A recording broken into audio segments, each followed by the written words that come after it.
Paz, Senhor, para os irmãos, se colocar de pé, faz uma oração, diaconisa Renata, ora aí para a gente iniciar. Senhor, meu Deus e meu Pai, Deus, te agradecer pelo dia, pela tarde. Senhor, e pedir perdão dos nossos pecados, das nossas falhas. Agora, Deus querido e santo, nesta hora, te convidamos, Senhor, para estar conosco. Senhor, abre o nosso intelecto, descortina, Senhor, a nossa mente. Ó Pai, o Senhor que é Criador de todas as coisas. Ó Deus, nos ajuda, Senhor, a assimilar, a entender, a compreender, a aprender mais de Ti, mais das Tuas Escrituras. Pai, ajuda agora o Teu Filho, que ele possa ser inspirado pelo Teu Espírito Santo, que ele possa, Senhor, ser envolvido, Senhor, nos Teus mistérios, que ele possa ser envolvido numa nuvem de glória, Senhor, com poder, com autoridade, para ensinar, Senhor, aqueles que não puderam vir, aqueles que ainda vão chegar. Prepara a chegada, prepara, Senhor, o caminho. Senhor, que venha ser uma aula cheia de bênção, de vitória, de presença, em nome de Jesus, amém. Amém. Então vamos lá. Página 71.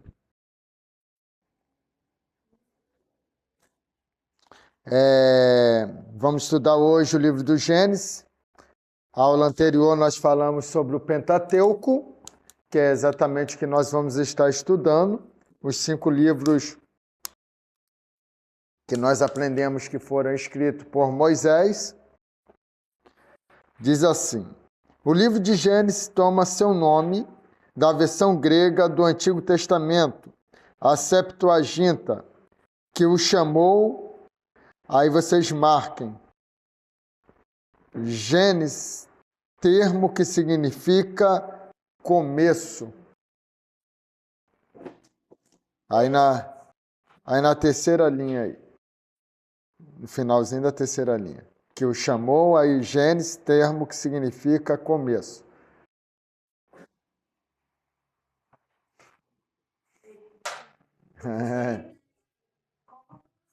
Ele tem. Uma tradução precisa de Bereshit, a primeira palavra no livro hebraico. O título é adequado ao conteúdo do livro, pois este diz respeito à origem divina de todas as coisas, seja matéria ou energia, seres vivos ou inanimados. Isso significa que, com exceção de Deus, todas as coisas remontam ao ponto de partida em que os planos e as obras de Deus tomaram forma. Bereshit demonstra que Deus criou os céus e a terra, e como primeiro ato da criação. Né? Então, o livro de Gênesis tem a ver com a origem de tudo, tá? O início de tudo. Então, todo o Pentateuco, ele seria vago se não existisse o livro do Gênesis, tá bom? Então vamos lá. As tradições judaica e cristã têm atribuído de maneira quase unânime a autoria de Gênesis a Moisés. Veja a lição 1, né? A lição que nós estudamos anteriormente. Gênesis é o único livro do Pentateuco que não menciona Moisés, nem indica algo sobre sua autoria.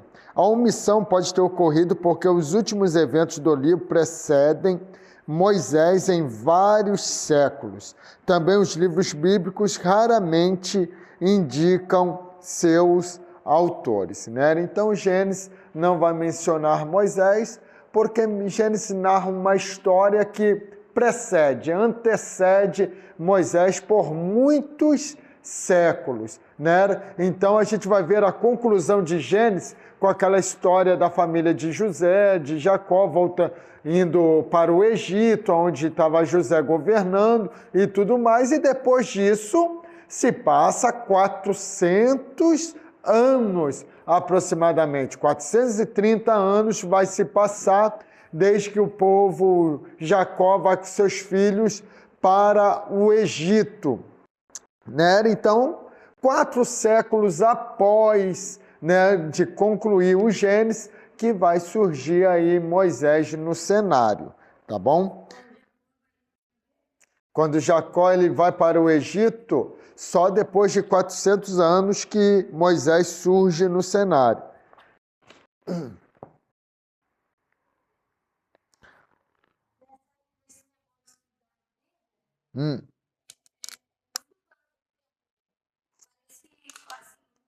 Após o outro, dá a entender que tudo começou ao mesmo tempo. É um dia após o outro, né?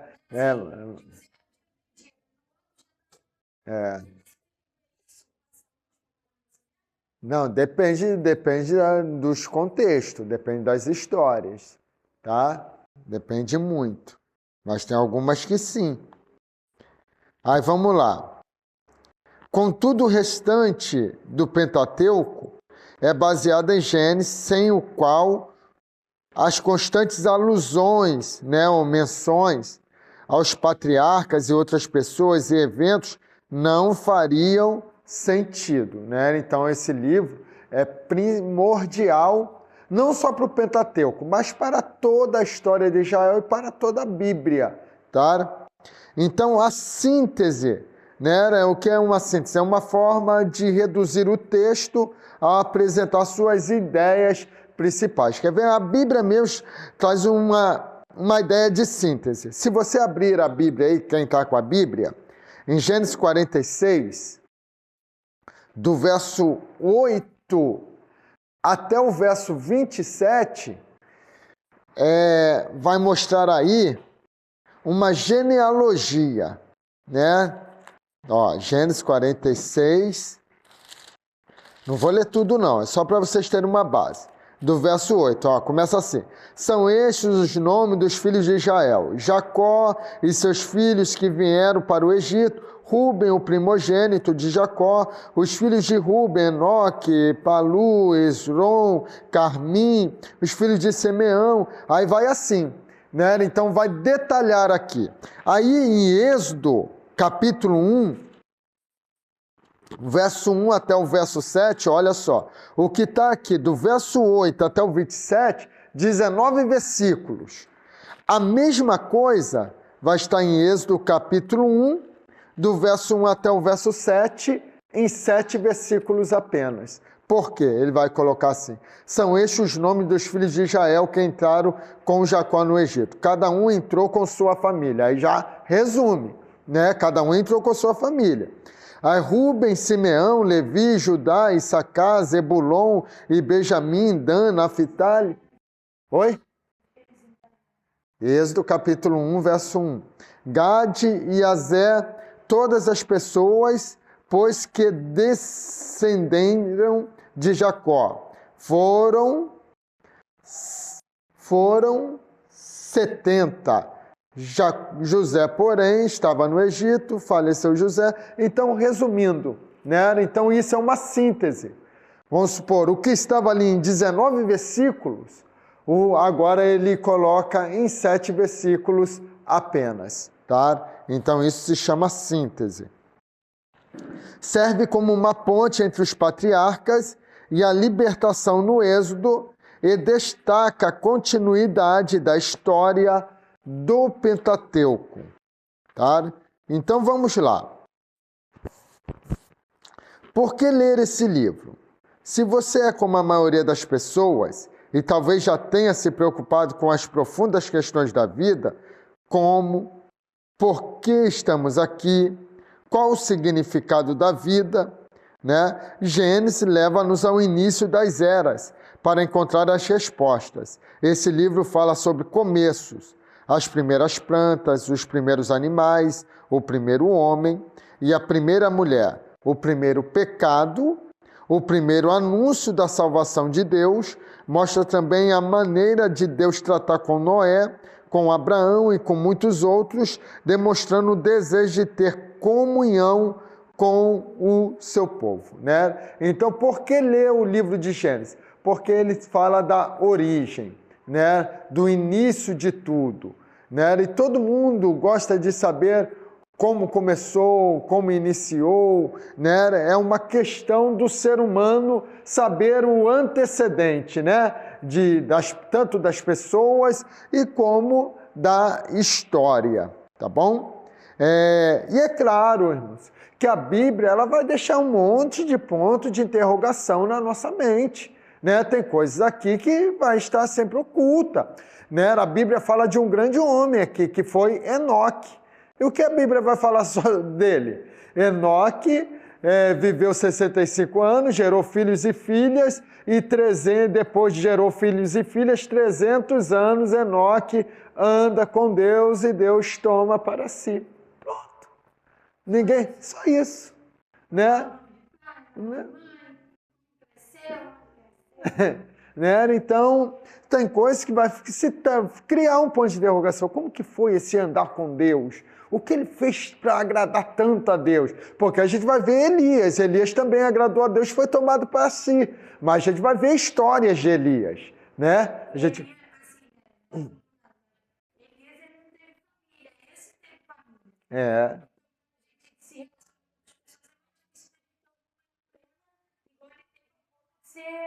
Arrebatado. Isso aí.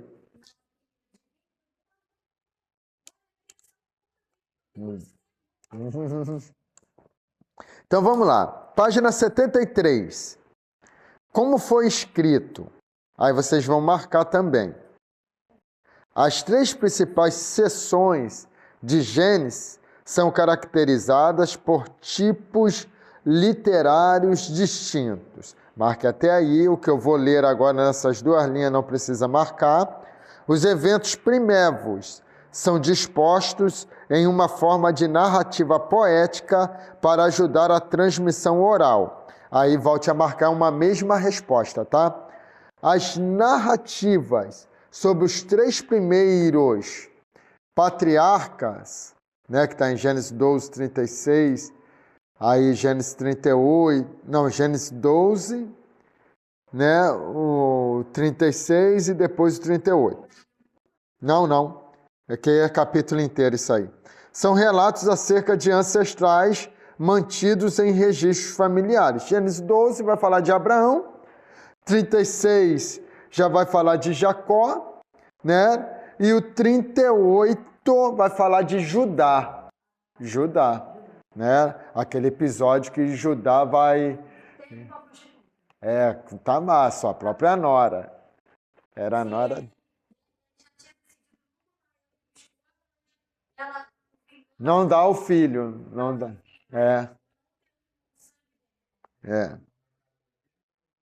Até familiares. Então prega ela. Então vamos lá. Aí embaixo, a gente vai ver um quadro, aí tem uns pontos nesse quadro, que é o alvo da criação de Deus, domínio, bênção e relacionamento, né? O alvo da criação de Deus foi o quê? Criar o ser humano para dominar a terra, para ser abençoado e se relacionar com o homem. Esse era o propósito de Deus criar o ser humano, tá? O pecado, suas consequências e a graça salvadora de Deus.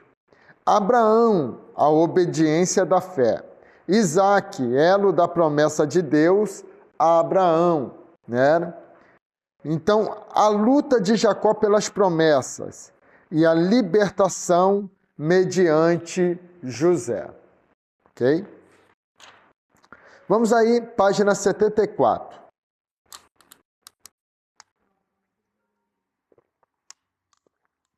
Propósito e teologia. O que se deve buscar em Gênesis? O propósito de Gênesis era dar à nação de Israel uma explicação sobre sua existência no limiar da conquista de Canaã. Veja o tema. Moisés tinha em mãos tradições escritas e orais acerca do passado de Israel e de registros concernentes a outros grandes temas de Gênesis. Ele foi, porém, o primeiro a organizar esse material, a escolher no meio de tudo o que era apropriado aos propósitos redentores de Deus e a compô-los na forma atual. Sua tarefa como autor inspirado e profético foi tornar claro ao seu povo como e por que Deus o tinha trazido à existência. Também desejava que os israelitas soubesse qual era a missão deles como um povo sacerdotal da aliança e como sua situação presente cumpria promessas antigas. Uma atenção concentrada nos temas que ligam Gênesis ao restante do Pentateuco torna-se claro esses propósitos. Ok? Então, nós vamos ver, como a gente já falou, né, na aula anterior, Moisés ele foi o autor não só do Gênesis, mas dos 5 livros, né, do Pentateuco, como assim nós aprendemos na aula anterior. Então ele teve a incumbência de preparar tudo, né, sem perder a inspiração do Senhor, né, para que o povo pudesse assimilar, né, compreender o propósito da vida, o propósito da existência daquela nação, né, o propósito da escolha de Abraão. Tá? Então, todo este propósito está ali bem esclarecido no livro de Gênesis, tá bom? Então, vamos lá. Deus havia revelado a Abraão que ele receberia a terra de Canaã, que seus descendentes deixariam essa terra por um tempo, né? A questão, Deus é tão tremendo que a questão da escravidão no Egito já tinha sido revelada a Abraão, né? Deus já tinha falado com Abraão acerca da escravidão do povo, ou seja, do povo ir para o Egito. Quer ver? Vamos ler Gênesis capítulo 15, verso 13. Gênesis 15, verso 13. Então, sabe com certeza que a tua posteridade será peregrina em terra alheia, e será reduzida à escravidão, e será afligida por 400 anos. Viu? Deus já tinha falado lá atrás, né? Era acerca da escravidão no Egito. Obrigado. Né? Então, o que ocorre? Mas seriam libertados da sua terra de opressão para voltar à terra da promessa. Essa terra seria deles para sempre. Né? Então, existiu a promessa. Abraão foi, tomou posse, Jacó esteve na terra da promessa, mas quando veio a fome, eles saíram da terra da promessa. Né? E a gente não vai ver isso acontecer só nesse episódio de Jacó, a gente vai ver, né, naquele episódio de Noemi, né? Então, que vai sair junto com seu esposo da terra da promessa por causa da mesma coisa, da fome. Obrigado, filho. Você vê o que é a fome. É verdade. Então, vamos lá. Como uma arena dentro e a partir da qual se tornaria um instrumento de bênção para todas as nações da terra. José entendeu isso e viu em sua própria peregrinação no Egito a preservação de seu povo por Deus. Deus o tinha enviado para lá a fim de salvá-los da extinção física e espiritual. Né? Isso aqui é muito tremendo, irmãos. Muito tremendo. Se tem um teor, né, claro, histórico, mas tem um teor muito espiritual aqui, né? Porque o que a gente vê aqui nesse caso de Jacó, de José, que era um propósito exatamente de Deus, este povo sair da sua terra e ir para o Egito, para que Deus preservasse eles. Né? Foi exatamente o que José fala para os seus irmãos. Né? O mal que vocês me fizeram, Deus tornou em bem, para que hoje eu pudesse preservar a vida de vocês. Né? Então, isso é muito interessante. Vamos ler Gênesis capítulo 50, verso 20.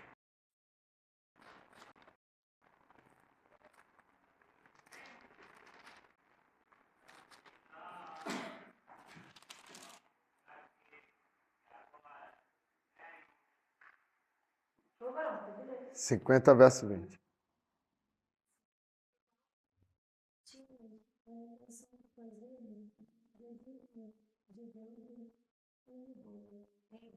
que se realiza hoje diante de nossos olhos, salvar a vida de um povo numeroso.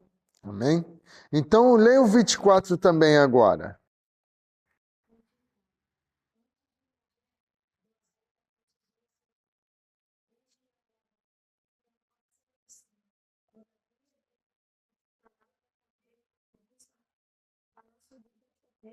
Para a terra que ele prometeu sobre juramento a Abraão, Isaque e Jacó. Ok? Então, existia já uma palavra de Deus que eles iriam ficar escravos, mas também já existia a palavra de Deus dizendo que eles sairiam da escravidão, né? E que o mesmo Deus que levou, ele tornaria a trazê-los de volta. Amém? Então vamos aqui agora continuar a leitura.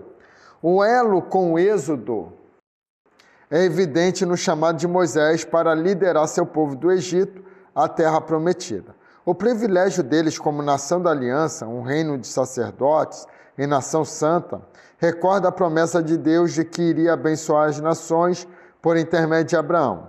A renovação da aliança nas campinas de Moabe repete os mesmos temas. O Senhor estava para guiar seu povo para Canaã, a fim de que a possuíssem como herança.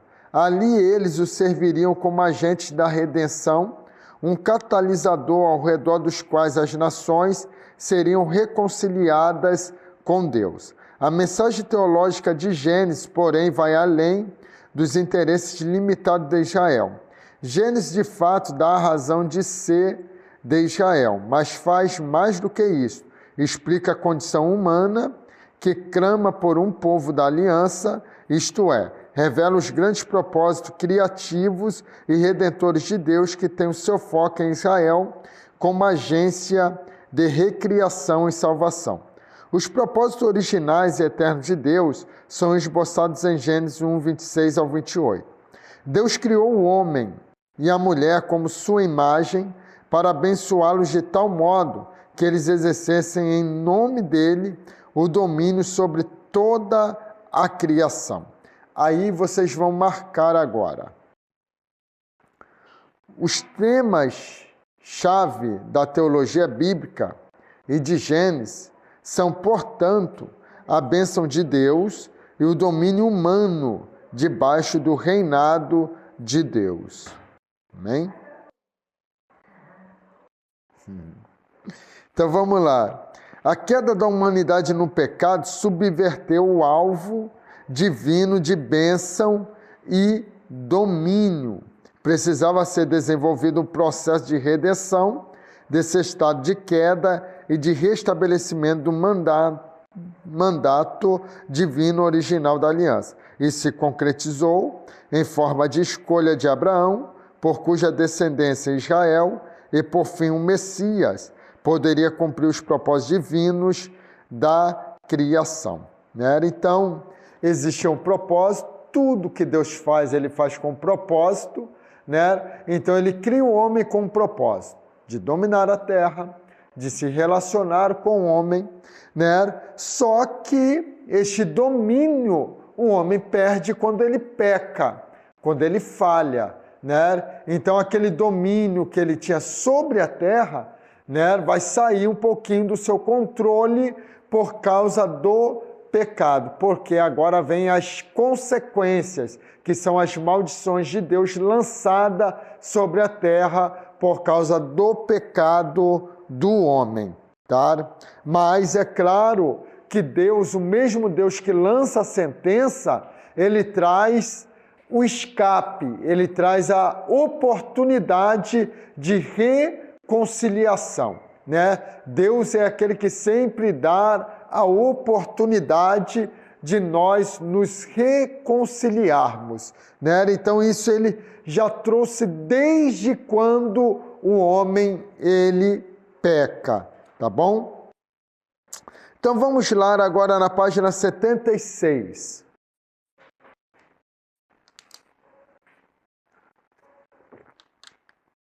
Vocês vão marcar esse título aí. O alvo da criação de Deus, domínio, bênção e relacionamento. Tá? Isso aí é uma resposta do questionário. Então, esse é o alvo da criação. Qual foi o alvo? Deus chegou ao seu objetivo? Sim, né? Criou o homem para dominar, para ser abençoado e para se relacionar com o homem, o ser humano. Aí vamos lá. Os registros bíblicos descrevem a criação, a queda, o dilúvio, a Torre de Babel e a distribuição da raça humana. Abrange todos os aspectos da experiência humana de Abraão para comprometer-se ao serviço pactual ao Senhor. Né?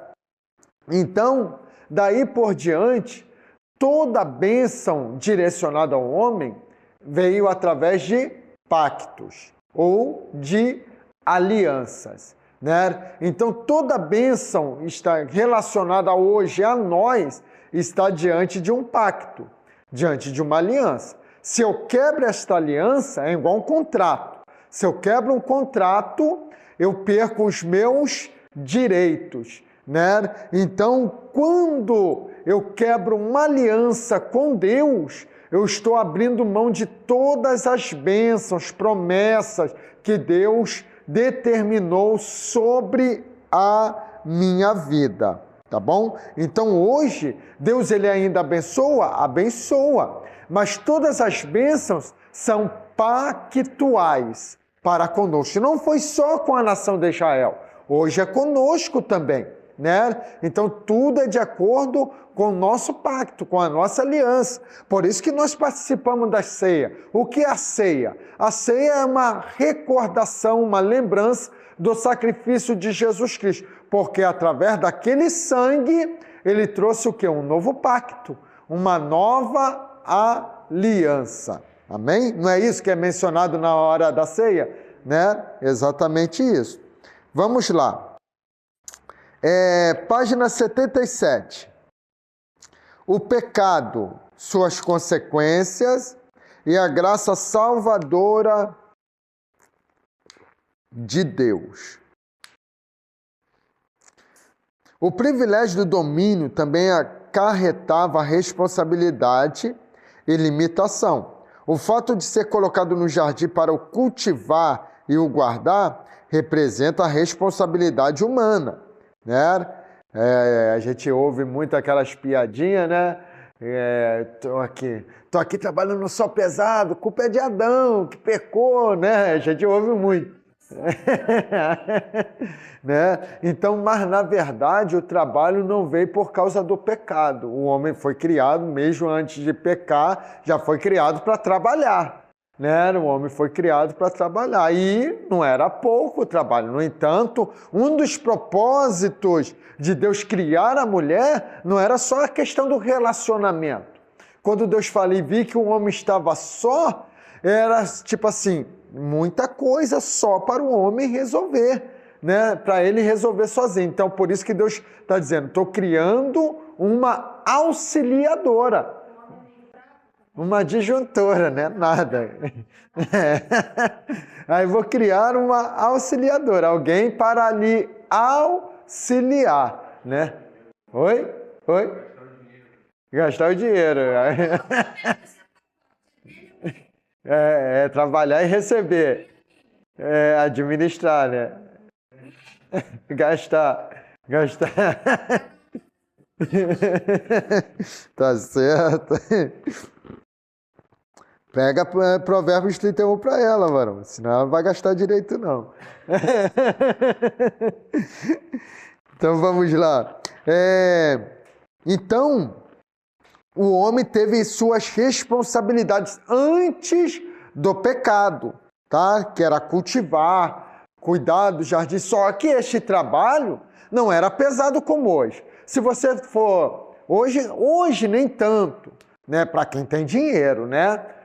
Para quem tem dinheiro, o trabalho na roça não é tão pesado, que hoje tem maquinários, tem aqueles trator que ara a terra, né, e tudo mais. Quem tem dinheiro, quem não tem é na enxada mesmo. Aí sabe que o serviço é pesado, né? Quem trabalha na roça, no cultivo e tudo mais, a labuta é grande. Então, hoje é muito pesado, mas naquela época, antes do pecado, não era tanto.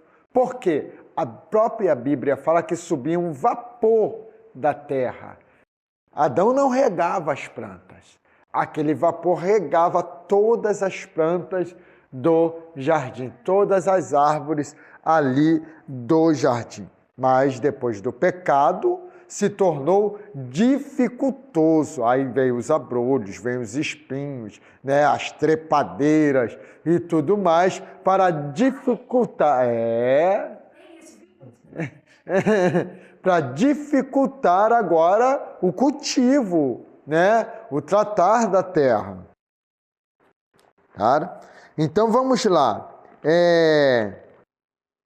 O homem e a mulher, entretanto, desobedeceram a Deus e comeram do fruto, não é da maçã não, do fruto. Eles morreram no que diz respeito aos privilégios da aliança e foram alvos de acusação e julgamento do seu soberano. Isso acarretou sofrimento, tristeza e, consequentemente, morte física. Né? Então, quando eles desobedecem, porque Deus, qual é a ordem? Não coma do fruto, porque no dia que comeres, certamente morrerás. Só que eles comeram, eles morreram. Morreram? Fisicamente não, né? Mas morreram em consequências espirituais, né? Morreram em consequência de agora não obter mais a bênção, os privilégios divinos que estavam sobre eles. E agora eles vão enfrentar a morte física, né? Mas mesmo se eles não pecassem? Se eles não pecassem, eles não foram feitos para morrer. Eles foram feitos para viver. Sempre, né? Então, por isso que Deus tira eles do jardim, porque ainda existia outra árvore. Isso que eu falei na escola. Só que Deus não falou para eles desta árvore. Ele só fala para eles da árvore da ciência do bem e do mal. Porque se eles pecassem na eternidade, o diabo, eles não teriam mais salvação. Isso aí. Então, quando Deus expulsa ele do jardim, algumas pessoas pregam que foi a ira de Deus, mas não foi. Foi a preservação. Isso aí. O diabo não tem jeito, porque ele pecou na eternidade, que ele pecou uma vez só e... Isso aí. Isso aí. Viu? As Crônicas de Nárnia te ajudam. Vamos lá. Então, irmãos, vamos aqui. Deus havia criado o homem e a mulher para desfrutarem comunhão com ele entre si. A desobediência deles fez com que apartassem do Senhor e também um do outro. O tipo de pecado em suas consequências que se estabelece no Éden repetem-se ao longo de Gênesis, a saber, nos relatos de Caim, na geração do dilúvio e nos homens de Sodoma. E aí, irmãos, a gente sabe que as coisas só foi piorando, né? Ladeira abaixo. E como nos dias de hoje. Hoje a humanidade existe por causa do pacto de Deus com Noé, né? Depois do dilúvio. Porque nós cremos que a humanidade de hoje é pior do que dos dias de Noé, ok? Mas existe um pacto que Deus fez com Noé que não destruiria mais a humanidade, né, com o dilúvio. Então vamos aqui agora na página 78. A bênção do domínio e a maldição do pecado. 78.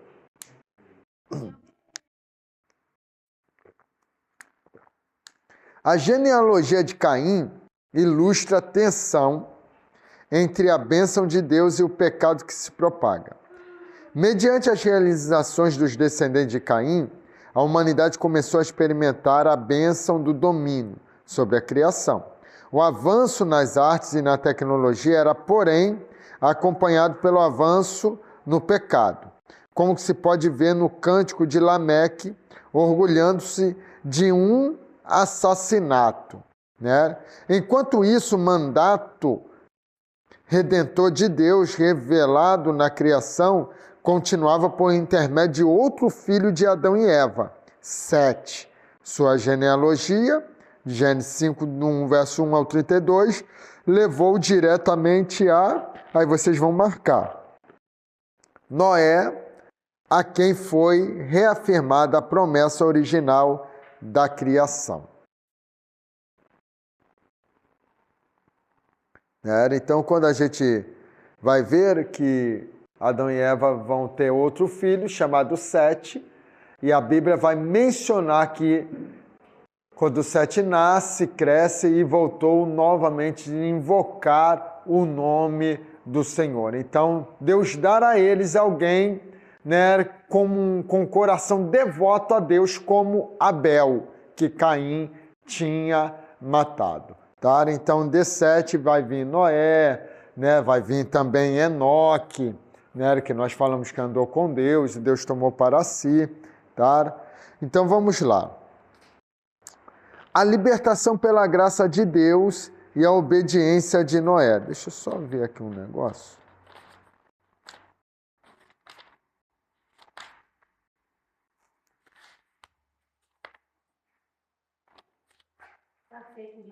É isso mesmo. A libertação pela graça de Deus e a obediência de Noé. Com o passar do tempo, tornou-se cada vez mais claro que a humanidade não tinha vontade nem capacidade de viver de acordo com as responsabilidades de administração. Os homens violaram novamente seu próprio lugar dentro da ordem divina, ultrapassando os limites que Deus lhe havia estabelecido. Como consequência da mistura imprópria dos filhos de Deus, entendido ou como anjos ou como dominadores sobre a terra, com as filhas dos homens, Deus viu novamente a necessidade de reafirmar seu senhorio e dar um novo começo que pudesse conceder à raça humana outra oportunidade de obedecer. Irmãos, existe sempre aqui uma dúvida, uma polêmica que cabe a nós a especulação, né? Que é aquilo que está em Gênesis capítulo 6. Vamos ler Gênesis capítulo 6, do verso 1.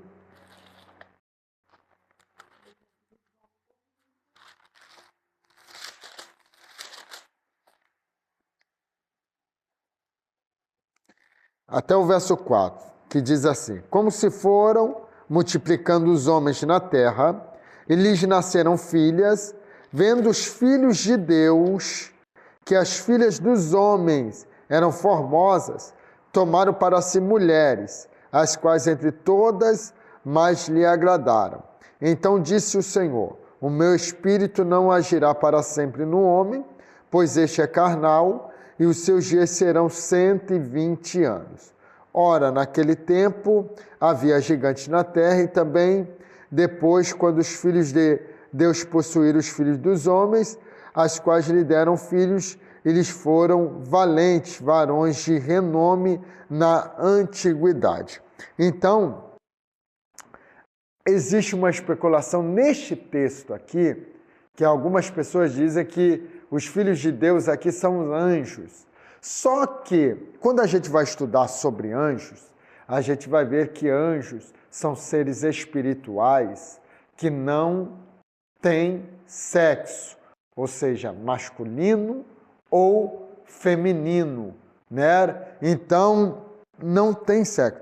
Então, o mais viável aqui, o raciocínio mais lógico, né, que de filhos de Deus e filhos dos homens, é os descendentes tanto de Sete com os descendentes de Caim, tá? E isto é o mais viável, tá? Caim foi aquele que foi chamado filho do maligno, né? Que, ou seja, desobedeceu, né? Cometeu o primeiro homicídio, não foi alguém que Deus desprezou, ele foi apenas punido, né? Mas ele também foi alvo da redenção de Deus, né? Porque Caim foi marcado, né? Foi marcado pelo próprio Deus, ou seja, ele pecou mas teve a marca de Deus, né?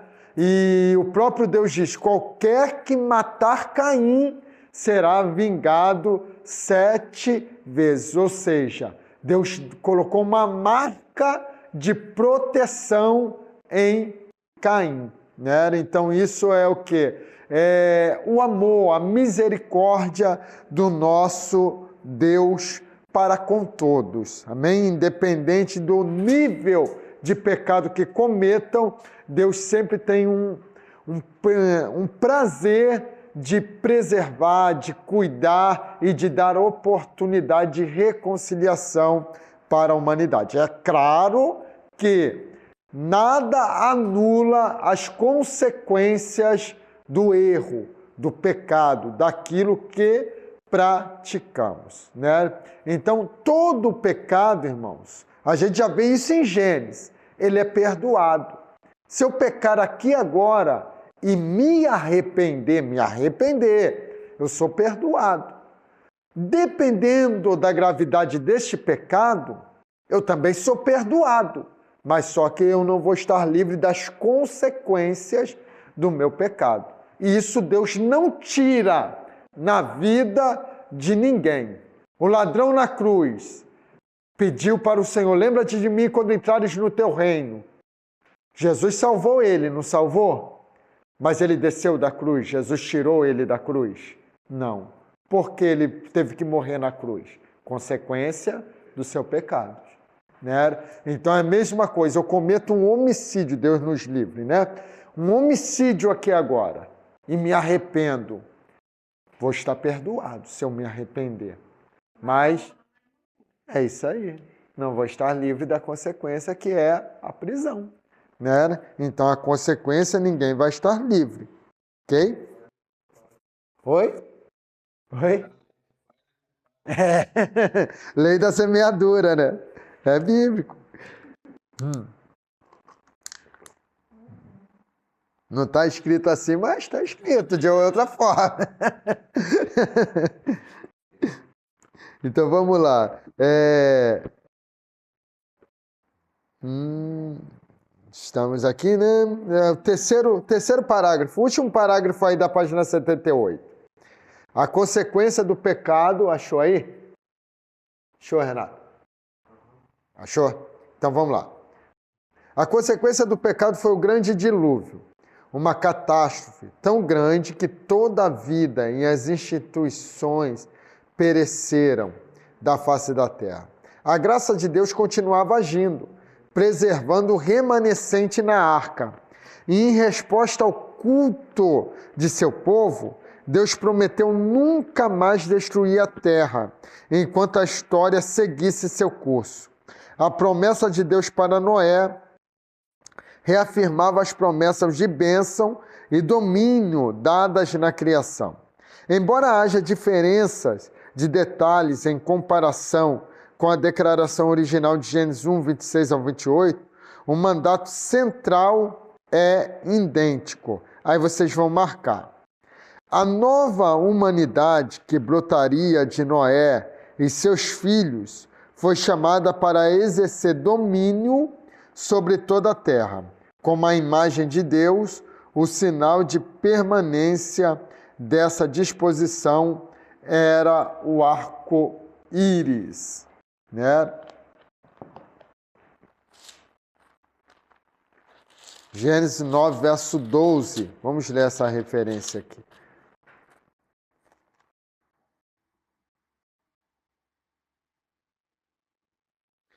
Gênesis 9, verso 12 diz assim: Disse Deus: Este é o sinal da minha aliança, que faço entre mim e vós, entre todos os seres viventes, que estão convosco para perpétuas gerações. Né? Então, deixa eu ver aqui. Gerações. Porém nas nuvens o meu arco. Tá? Aqui o comentarista até usou a expressão íris, né? Mas a Bíblia fala arco. Íris é uma expressão grega, tá? Grega e egípcia, tá? Da deusa Íris. Tá? Então, essa expressão arco-íris não é uma expressão bíblica, tá? Deus fala do seu arco que ele coloca no céu, tá? Para símbolo da aliança com o ser humano. Ok? Então vamos aqui ainda adiante. Uma vez mais, como que para sublinhar os efeitos da queda sobre a fidelidade humana, Noé cai vítima do seu ambiente. Adão havia pecado por comer um fruto proibido. Noé pecou por perverter o uso de um fruto permitido. Ambos os casos ilustram o fato de que os homens desassistidos nunca conseguem elevar-se ao nível da responsabilidade ordenada por Deus, né? Então, o que nós vemos aqui? Nós vemos alguém... O que era o dilúvio, irmãos? Há pessoas que vão entender assim, dilúvio foi a destruição da raça humana, né? E na verdade, o dilúvio não foi a destruição. O dilúvio foi a preservação da raça humana, entendeu? Pois, já pensou, do jeito que a humanidade estava, se Deus espera e Noé morre, Deus teria que destruir toda a raça humana. Então, o mesmo Deus, isso aí a gente precisa guardar isso, o mesmo Deus que cria, ele preserva. Né? Então, ele cria e ele preserva. Ele não criou a raça humana para ser destruída, ele criou a raça humana para ela ser preservada para o seu propósito. Amém? Então vamos lá, agora vocês vão marcar, logo aí depois que paramos a leitura. Quando Noé soube do ultraje que havia sofrido nas mãos de seu filho Cã, amaldiçoou a descendência de Cã. Ok? É por isso que Deus não conta a sair de Noé, a aliança era de Noé, né? Da reafirmação da promessa, mas o pai das nações vai ser de Abraão, porque Deus não tem um pai que nega seu filho, não é isso? Aham. Então, a gente vai ver aqui, normal, né? Qual foi o problema de Cã aqui? Ver a nudez, né? Ver a nudez e chamar os seus irmãos também para ver o seu pai nu, né? Então, vamos lá. É verdade. A reafirmação da bênção de Deus. Show aí? O quadro das nações, Gênesis 10, demonstra o cumprimento da ordem de Deus de que os homens fossem frutíferos e enchessem a terra. Então, o propósito de Deus, quando Deus cria Adão e Eva, ele cria para esse mesmo propósito, né? Frutificar e encher a terra. Deus destrói parte da raça humana, quer dizer, a raça humana, e preserva Noé, sua família, e agora o mesmo propósito continua, né? Frutificar e encher a terra. Né? Então, os semitas ocupam um ponto culminante e a atenção concentra-se em Éber. Né? Foi na aula anterior que eu falei, né? Sobre Éber, não foi? Não. Foi, né? Sobre a origem dos israelitas, a origem dos hebreus e a origem dos judeus, né? Então vem da origem de Éber. Vamos ler Gênesis capítulo 10, verso 21. Sim. 10, verso 21. Se achou, pode ler. Uma descendência de Éber, irmão mais velho de Jafé. Isso aí. Agora lê o 24 e o 25. É, 24 e 25.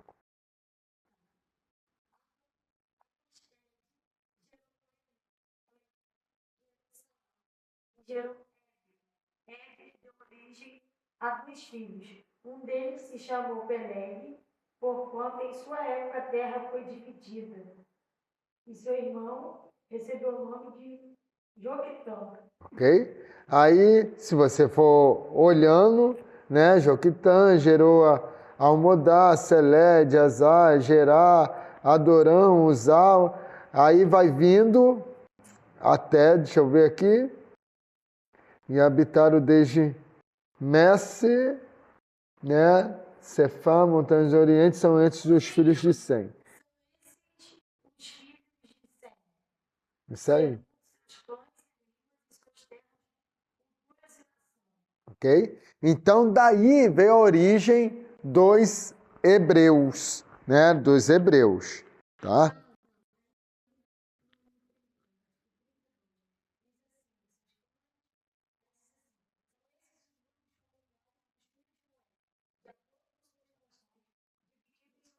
E culturas, em conformidade com a história da sua descendência. A partir deles, os povos foram dispersados por toda a terra depois do dilúvio. Isso aí. Agora vamos lá. De quem os hebreus, em hebraico Ibre, tomaram o nome? Esse ancestral de Abraão antecede os patriarcas dos judeus, sobre quem está o foco da segunda metade de Gênesis, né? Aí a confusão em Babel, a história da Torre de Babel, separa a genealogia da linhagem de Noé até Ebe e Peleg, da genealogia que liga Noé e Abraão. Aí você vai marcar agora. Nos dias de Peleg, filho de Eber, né, se repartiu a terra por meio de Abraão, e a aliança abraâmica, ela seria algum dia unida novamente. Isso aí, até o final aí, até novamente. Olha, ousada.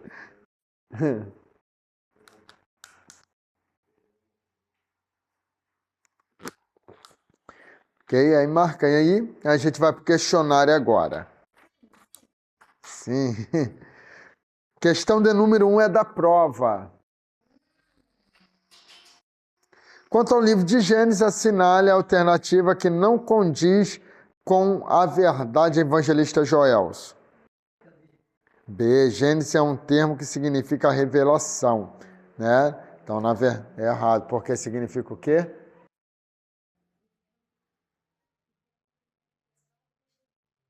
Não, isso significa o quê, Bereshit? O que significa Bereshit?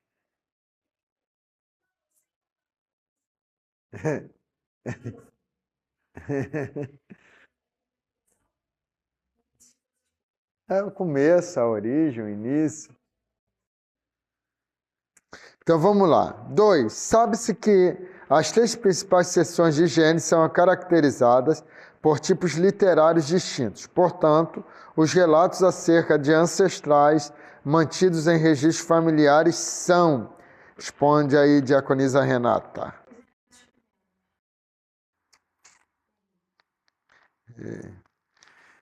Rafael, acho que é isso aí?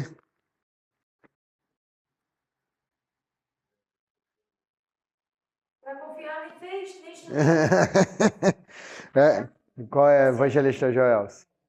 A 2. Oi? Os eventos primevos? Então, é a C. As narrativas sobre os 3 primeiros patriarcas.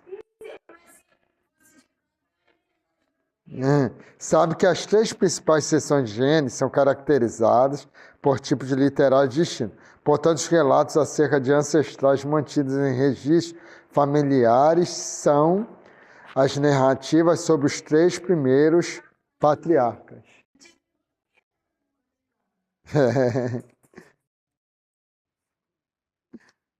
É por causa do... Vocês ficaram presos no nome do livro.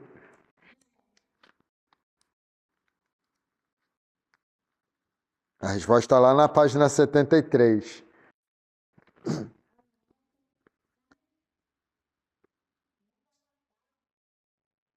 Lá em cima, 73.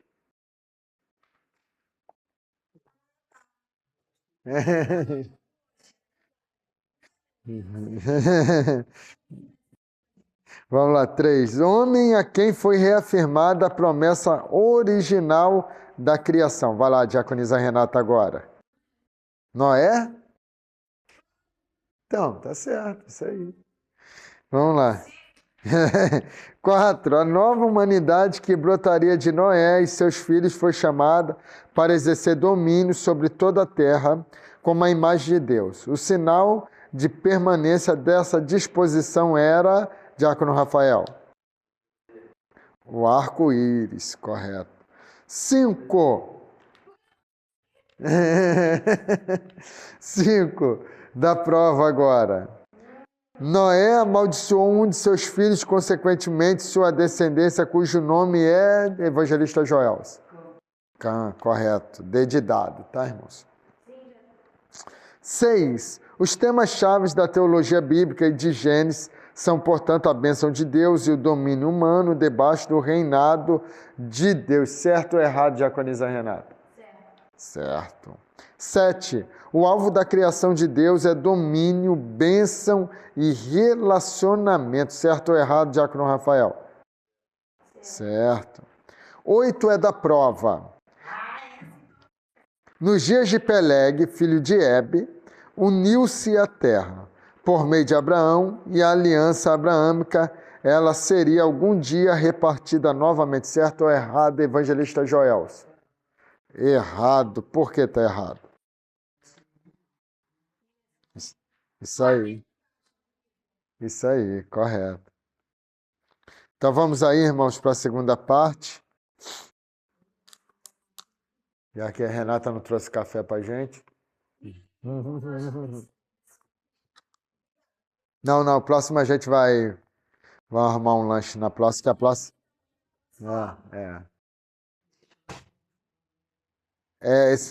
Nesse questionário tem 3. A 1, a 5 e a 8.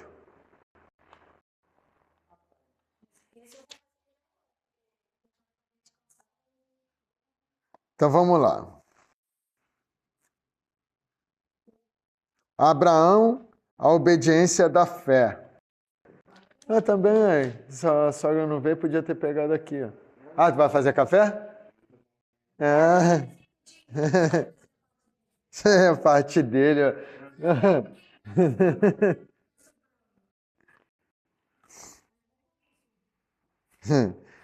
Vai.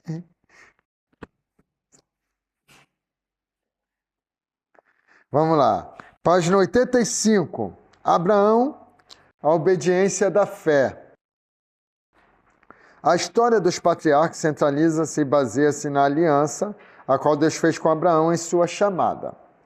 A história da raça humana, desde a queda até os dias de Abraão, era suficiente para mostrar que os grandes propósitos reais de Deus não poderiam ser alcançados até que a humanidade fosse redimida e restaurada. A capacidade de guardar a aliança já fora dada a promessa de que a descendência da mulher algum dia prevaleceria sobre as forças que se opõem a Deus.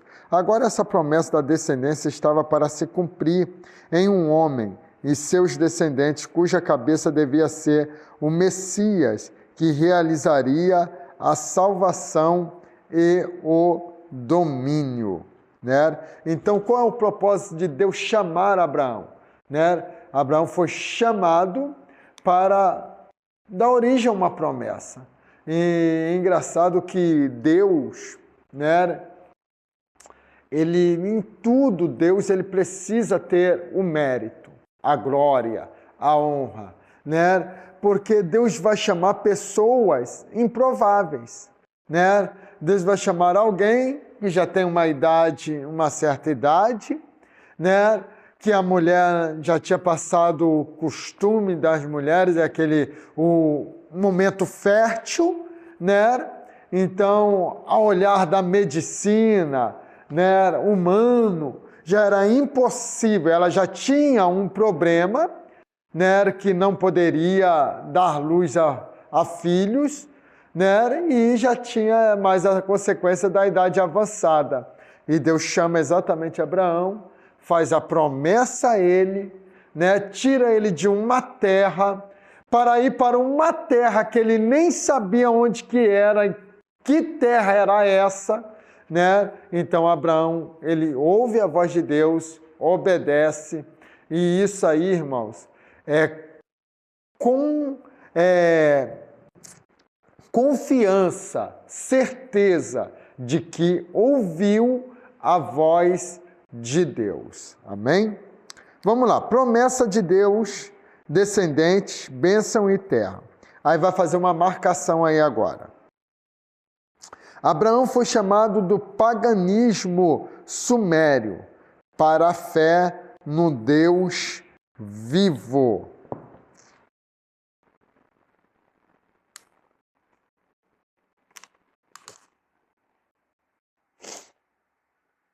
Então vamos lá. Deus lhe concedeu um conjunto incondicional de promessas, descendentes e bênção. Prometeu guiá-los para Canaã, o cenário terreno para a concretização das promessas divinas. Quando Abraão chegou a Canaã, recebeu a promessa divina de uma terra, né? Então, agora você vai ver a promessa de Abraão sobre a ameaça. Por quê? Porque vem a fome. E agora Abraão, ele vai para o Egito, vai fazer a sua mulher mentir, tudo mais, né? E o rei do Egito... Então, o rei do Egito vai pegar ela como uma das suas mulheres, mas só que Deus vai lá e fere ele, né? Pune ele, e aí ele vai descobrir que Abraão tinha mentido, que ela não era sua irmã nada e era sua mulher, né? Então ali ele despede, né? Resumindo, para a gente ganhar tempo, ele despede Abraão e dá riquezas, dá tudo. Isso tudo já era um prelúdio. O que é isso? Apontando para o que iria acontecer com a nação de Israel no Egito. Não foi exatamente assim que a nação de Israel saiu do Egito? Trazendo ouro, trazendo prata, trazendo bronze, né? Eles não saíram do Egito com uma mão na frente e outra atrás, não. Eles saíram do Egito... Não, saíram do Egito ricos.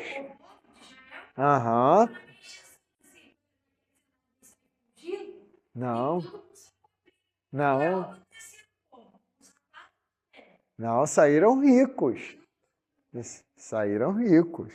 Né? Era da mesma forma que Abraão saiu dali também com gado, né? Com ovelhas, com ouro, né? Então ele foi ali recompensado, né?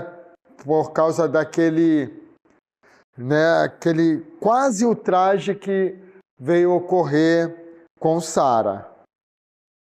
Vamos lá. Possuindo a terra, na página 86.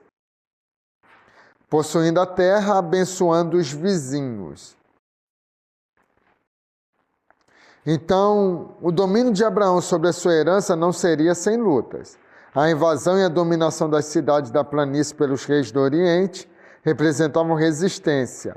A reivindicação da terra por Abraão, este agindo em nome de El Elyon, o Deus Altíssimo, venceu essa ameaça. O resgatado povo de Ló, Abraão estava cumprindo a ordem divina de ser uma bênção para outras nações, né? Então, a consequência, né, a bênção divina que veio sobre Abraão, ela tinha que respingar, né, nas outras nações. E hoje, graças a Deus, respinga em toda a humanidade. E de Abraão, né, pela fé. Então, vamos lá. A promessa da descendência e da terra. Né? Até então, Deus faz uma promessa de uma terra, mas aí depois vem a promessa de uma descendência. Né? E aí, vamos lá. Embora tivesse herdado a terra por promessa, Abraão ainda não tinha descendência prometida. Mesmo depois de 10 anos na propriedade, né? Gênesis 16, verso 3. Vamos ler?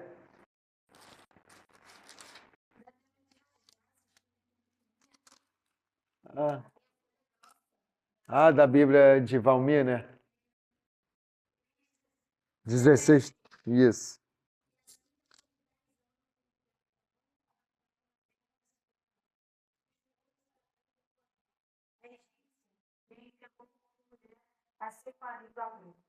Não, entendeu? Então ele já estava 10 anos ali na terra, né? E quando ele vai tomar Agar. Então 10 anos se passaram que Deus tinha prometido a ele um filho, um descendente, e não tinha acontecido, né? Eles vão tentar dar o jeitinho deles, né? Então, isso é claro, né, irmãos? A gente já conhece a lição que isso traz para nós, que Deus não precisa da minha ajuda nem da sua, quando Ele nos promete algo, né? E a gente vê isso exatamente aqui com Abraão. O Senhor reafirmou sua promessa incalculável, né? Em Gênesis 15, verso 5, né? Está escrito assim, cadê? Gênesis 15, verso 5, a minha letra é pequenininha. Então conduziu até fora e disse: olha para os céus e quanto às estrelas, se é que podes. E ele disse: será assim a tua posteridade, ou seja, aqueles que vierem depois de você. Né? Então, a gente sempre pega isso aqui e às vezes a gente olha, poxa, Deus falou várias vezes com Abraão acerca de uma só coisa, acerca de uma promessa. E a gente olha, muitas das vezes achamos que isso é bom, que nem às vezes Deus, nós temos uma promessa e a gente vai em algum lugar e Deus tem que usar alguém para falar conosco acerca daquela promessa que Ele já falou conosco. Por que será que Deus precisa usar mais alguém para falar? É porque a gente muitas das vezes duvida da promessa porque ela ainda não se cumpriu. Né? E às vezes a gente fica, pô, Deus fala comigo a beça, falou comigo de novo da promessa. A gente não devia se gabar disso. A gente devia se preocupar. Porque se Deus tem que falar a mesma coisa conosco, é porque a nossa fé está oscilando acerca daquilo que Ele já falou conosco. Né? Então, por que Deus vai falar várias vezes aqui com Abraão? Por causa exatamente disso. Porque Deus sabia que a fé de Abraão, porque o tempo ia passando, e a fé de Abraão, e no entanto ele é chamado pai da fé. Mas a gente vai ver que o pai da fé também esmorece na sua fé. Por isso que teve esse episódio com Agar. Ele vai dar ouvido à sua mulher. Né? Ele sempre tem que ter a mulher para...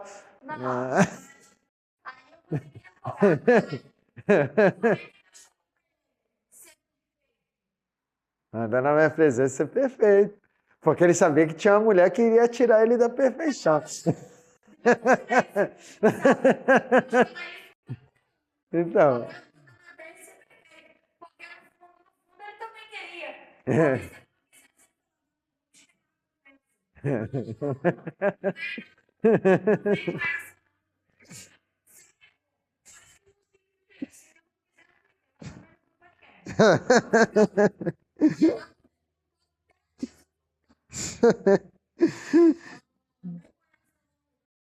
Vamos lá. Depois tem uma ideia, vou dar uma ideia para vocês. Vamos lá. Vamos lá. O esforço humano para concretizar a promessa de Deus. Né? Sara, esposa de Abraão, tinha passado da idade de ter filhos, então ela e o marido, segundo o costume da época, decidiram que a promessa de descendência só se cumpriria se eles assumissem o comando da situação. Né? E aí entra essa situação aí que a gente acabou de falar.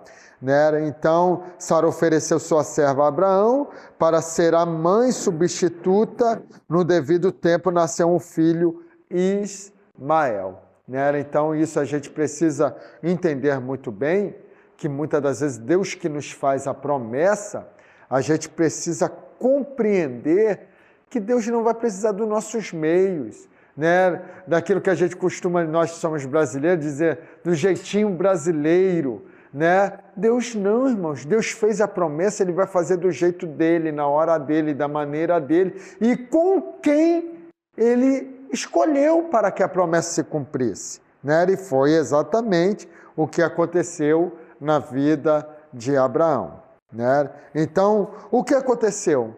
Teve um filho, mas isso trouxe desconforto, né? Isso trouxe sofrimento, isso trouxe guerras que existe até hoje, né? Dos descendentes de Ismael com os descendentes, né? De Abraão, de Israel. Vamos lá.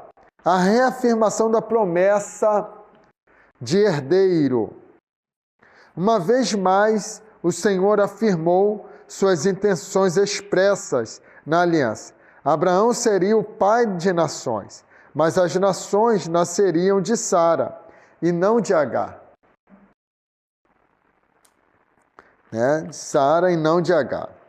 Como sinal de sua inabalável lealdade, as promessas da aliança, o Senhor estabeleceu o rito da circuncisão. O quê? Chovendo? Eita. Tira lá. Bota lá atrás, tem um lugar lá atrás, hein, irmão. Para colocar, ou bota aqui na frente mesmo, para botar aí na porta.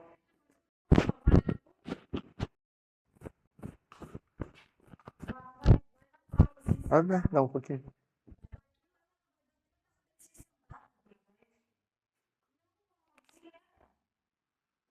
Tá, não deu.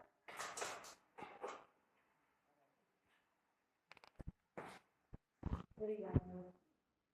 Meu bem, você olhar de ouro. Ele quer não. Aí, Deus, café?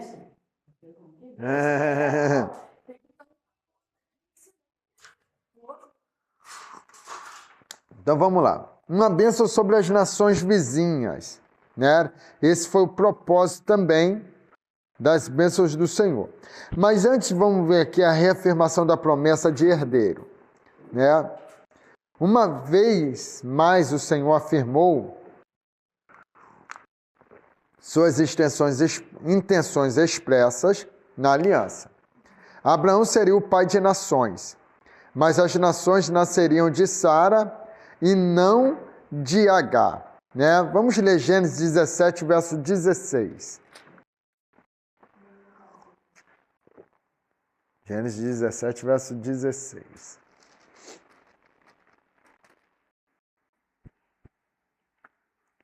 Diz assim: abençoá-lo-ei e dela te darei um filho. Sim, eu a abençoarei e ela se tornará nações. Reis de povos procederão dela, né?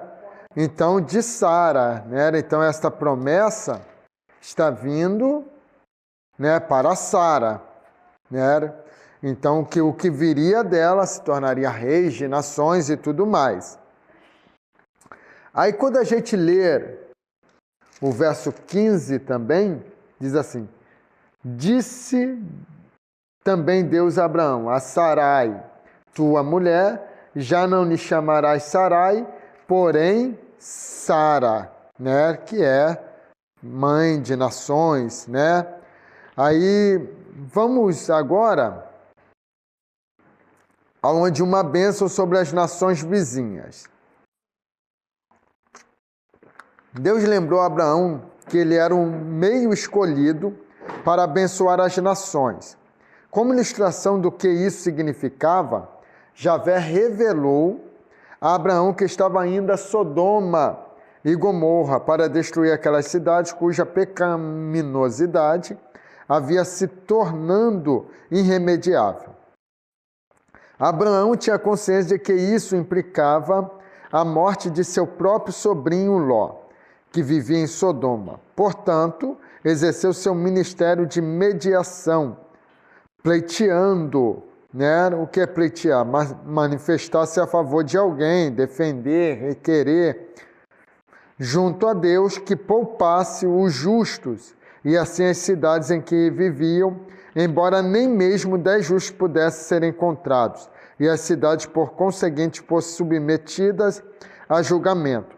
Pode-se ver claramente o papel de Abraão como alguém em que as nações poderiam ser abençoadas. Então, o que nós vemos aqui, já desde Ló, Sodoma e Gomorra, a questão de Abraão entender o propósito de abençoar, né, de requerer a bênção de Deus para outras nações. Então, como Deus aparece a Abraão para dizer a ele o que iria acontecer com Sodoma e Gomorra, Abraão vai interceder, né? Abraão vai clamar. Por quê? Porque o seu sobrinho morava lá, né? E ele vai interceder. Senhor, se tiver 50 justos, ainda com 50 justos o Senhor destruiria a cidade? Não, longe de mim, destruiria o justo com o ímpio, né? É isso aí. Né? Então, e é aqui que a gente pega uma base para a gente compreender que nós somos pré-tribulacionistas, né? Por quê? O que é a tribulação? A tribulação é um período, quando a gente vai ler Apocalipse e vai ver o período da tribulação, a gente vai estudar depois com detalhes em escatologia e Apocalipse. A gente vai ver com detalhes que esse período nada mais é do que um período que Deus vai estar punindo a terra, né? Vai estar fazendo a sua punição sobre a terra. Então vai vir pragas, né? Vai vir fome, vai vir morte. Então é um período que Deus está punindo.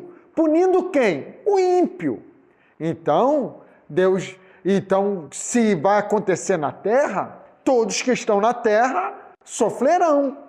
Então, quando a gente olha para isso, para o que Deus fala com Abraão, longe de mim castigar o justo junto com o ímpio. Então, é onde que a gente compreende que a tribulação só vai acontecer depois que Deus arrancar a igreja da terra. Pré-tribulacionista. É calvinista. Calvinista não, arminiano. Os calvinistas são pós-tribulacionistas.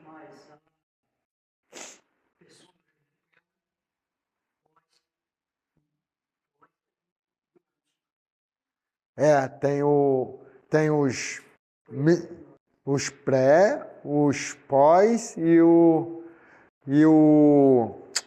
pré, pós e tem os milenistas. Milenistas que isso aí. Também.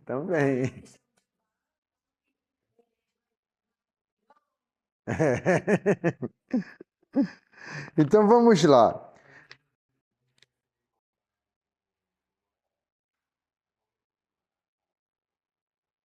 Oi? Em casa acaba Sodoma e Gomorra. Ele tinha feito pacto com Noé. Mas da humanidade. Da humanidade. Ali ele destruiu uma nação, uma terra. Entendeu? Por causa da maldade que era muito. Então ele não destrói a humanidade toda, destrói aquela nação, cidade ali. Né? O povo. Aham. Aham. E logo após ele, a destruição de Sodoma e Gomorra. Sodoma e Gomorra, isso mesmo. Né? Então, existem cidades que serão punidas, como a gente vai ver depois, posteriormente, que foi Nínive. Né? Que Jonas teve que ir lá em Nínive. Não, naquela ocasião não. Hoje ela já não existe mais. Mas posteriormente foi. Isso aí. Isso aí. Verdade. Então.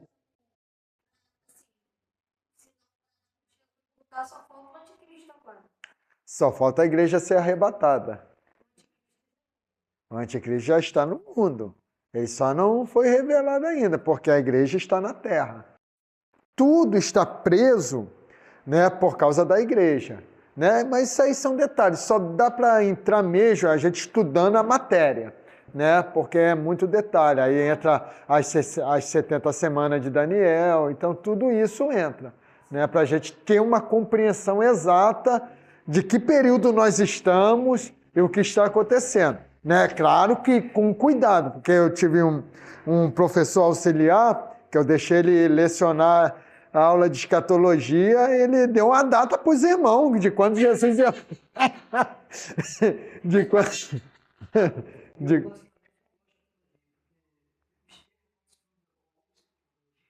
Aham.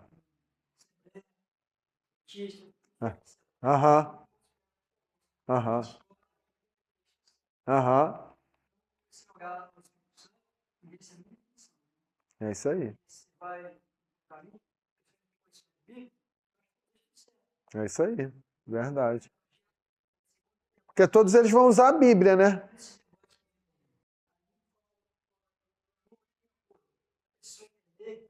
Que está ouvindo. É isso aí. Traz confusão, verdade. Verdade. Por isso que a gente precisa ler. Nós precisamos ter a nossa interpretação da Bíblia, ter o nosso raciocínio, né? Então você ler, interpretar, estudar, tirar dúvidas, né? E isso é normal, irmãos. Tem coisas que eu ensinei há 10 anos atrás que eu tive que ensinar de forma diferente, que você vai aprendendo, né? Então você vai... Sim. Não, a teologia ela não muda. A teologia estuda acerca de Deus. Então, teologia tem a ver com a Bíblia, a nossa regra de fé. Então, por isso que eu falo, todos nós somos teólogos, independente de estar numa sala de seminário. Desde que eu leia a Bíblia para tentar compreendê-la, se eu estou lendo a Bíblia, estou estudando acerca de Deus, né? Então, teologia é exatamente isso. Acerca de Deus. Ok? Então, a teologia ela não muda. O que muda são os pontos de vista das pessoas que fazem as suas próprias interpretações da Bíblia, né? Então, a Bíblia, irmãos, a gente vai ter uma matéria aqui que é hermenêutica, que é a arte de interpretar os textos da Bíblia, e a gente vai aprender que a Bíblia ela se interpreta por si só. A própria Bíblia, ela se interpreta, né? Então, e a gente precisa ficar preso naquilo que está em Daniel. As coisas reveladas são para nós. As ocultas, ela pertence a Deus. Hein? Não é pecado você especular. Só que a gente precisa ter cuidado, porque tem pessoa que especula e faz da sua especulação uma doutrina, né? Então, especulação é especulação. Você acha, quando chegar lá vai ser assim, assim, está escrito. Se não está, é especulação, irmão. Né? É achismo. Então, você pode imaginar, né? Poxa, quando chegar lá diante do Senhor, imaginar, beleza. A sua imaginação não pode gerar uma doutrina. Né? Então, isso que a gente precisa. É, isso aí. Aham. Aham. Isso aí. Isso aí. Então, são coisas que precisa ter cuidado, né? Então, vamos lá. O cumprimento da promessa de herdeiro. Página 88, perdão.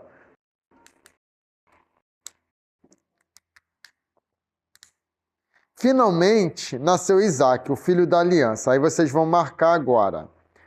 Por meio de Ismael, Deus honrou sua promessa. Por meio de Ismael, Deus honrou sua promessa de que não é só os hebreus, mas numerosas nações chamariam Abraão de pai. Né? Então agora, irmãos, nasce o filho da promessa. Depois de 25 anos da promessa, né? Quando Abraão recebe a promessa de ter um filho, de ser pai de uma grande nação, ele tinha 75 anos. Né? Sarai tinha seus 85 anos. Agora Abraão tem 100 anos e Sara tem 90 anos de idade quando dá à luz a Isaac. Né? Então, isso que a gente precisa compreender. Tá? Agora vamos lá. Página 89. Isaac, o elo com as promessas de Deus a Abraão. Vocês vão marcar também. Isaac cumpriu um papel passivo do elo, de modo bem diferente dos demais patriarcas, os quais tiveram um papel ativo na realização das promessas de Deus.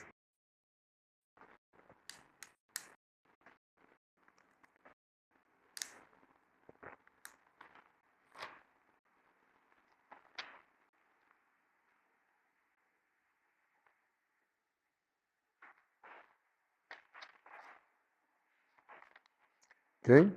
Então, marcaram aí? Então, Isaac, ele foi o elo, né? Por quê? Precisava existir Isaac para o cumprimento da promessa. Só que veio Isaac. Isaac, ele casa agora com Rebeca. E Rebeca também é estéril. Rebeca também é estéril. Mas a Bíblia, né, vai dizer, né, que ele vai orar insistentemente para que Deus abrisse a madre da sua mulher Rebeca. Ele não vai buscar outros meios, né? Ele não vai buscar uma concubina, nada, né? Então ele...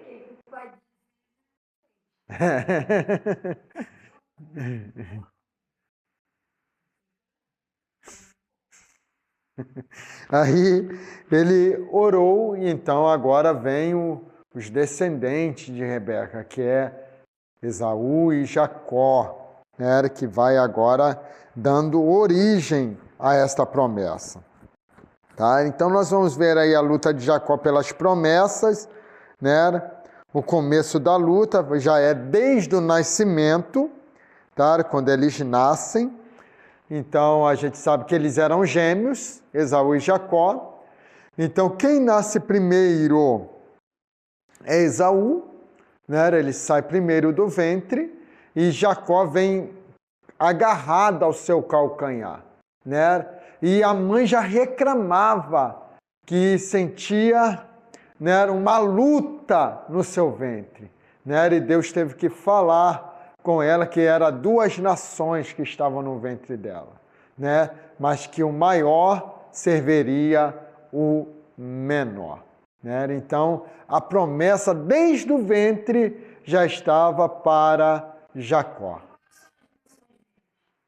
Agora, no momento, eu não lembro, Jacó é Israel, né? Jacó é Israel. E o outro, acho que, não lembro se são os árabes. Oi? Oi? Aham. Uhum. Aham, correto. É isso aí. Então, as descendências de Esaú, né, hoje, a origem exata de hoje eu não sei exatamente, né? Mas a de Jacó é Israel, que a gente sabe, né, muito bem. Mas depois eu vou ver direitinho para trazer para vocês. Aí vamos lá agora. Deixa eu ver aqui. A luta pelo direito da primogenitura, né? Onde você vai ver que Esaú, que era o portador da primogenitura, que nasceu primeiro, mesmo sendo gêmeo, a primogenitura não seria para os dois, seria para o que sai primeiro do ventre, e foi Esaú. Só que a gente conhece a história, Esaú abriu mão da bênção da primogenitura, né? Então, quando ele abre mão da bênção da primogenitura, o que ocorre ali nessa situação, né? Jacó se beneficia daquilo, porque Jacó sabia a importância daquela bênção, né? E Esaú não estava nem aí para a bênção. Era alguém que queria viver só um momento, queria viver só o dia, só o instante, né? E abriu mão, por causa de um momento, abriu mão da bênção da primogenitura, tá bom? Então ele luta pela bênção, né? Jacó, ele luta por esta bênção até o último instante. Página 91. A fidelidade de Deus quanto às promessas, né? Depois que Jacó é abençoado por Isaac, ele foge, né? Sua mãe orienta ele ir para a casa de Labão, seu irmão, e ele foge, mas a promessa estava de pé, né? Deus aparece a Jacó, capítulo 28 de Gênesis, né? E reforça a promessa a ele, né? Então, Jacó tem ali um encontro com o Senhor, né? Uma mudança de vida, né? E se torna abençoado. Então, tudo que Jacó vai fazendo, Deus vai prosperando, Deus vai abençoando, né? A casa de Labão foi abençoada por causa de Jacó, porque ele tinha a bênção, né? Então, quando se tem a bênção, hoje nós vivemos dias, né, em que as pessoas abrem mão da bênção, né? Então, a bênção sempre foi coisa primordial, né? Tanto a bênção de um pai, a bênção de uma mãe. Então, às vezes, a gente tem, muito problemas, jovens, né? Jovens, às vezes, querem namorar e tudo mais, e às vezes tem situações que o pai desaprova. E aí? Mas jovem é jovem, quando ele está com aquele coração voltado, apaixonado, né? Não tem palavra de pai que vai impedir ele de namorar, vai para a escola e tudo mais. Só que uma coisa que a gente precisa ensinar a cada jovem, que a bênção de um pai é primordial. Então, o que se deve fazer quando o pai ou a mãe não aceita? Orar, para que Deus mude o coração, para que ele possa abençoar o relacionamento, se for de Deus, né? Então, isso é muito importante, né? A bênção de um pai sobre um relacionamento. E entenda bem, irmãos, que isso é muito importante mesmo. Dificilmente um relacionamento dá certo quando não tem a bênção dos pais. É muito difícil. Amém?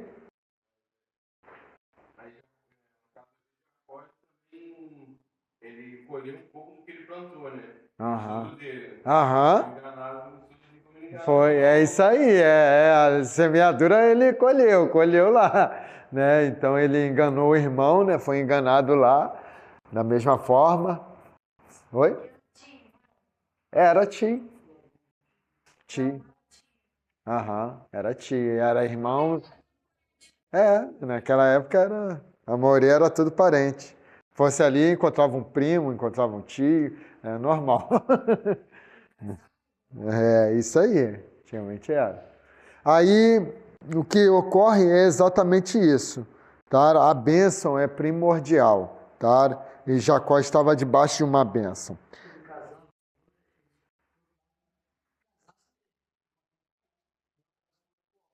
Isso aí. Tinha casa.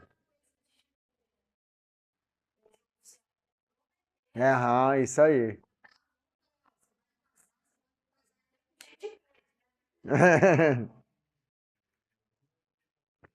Oi?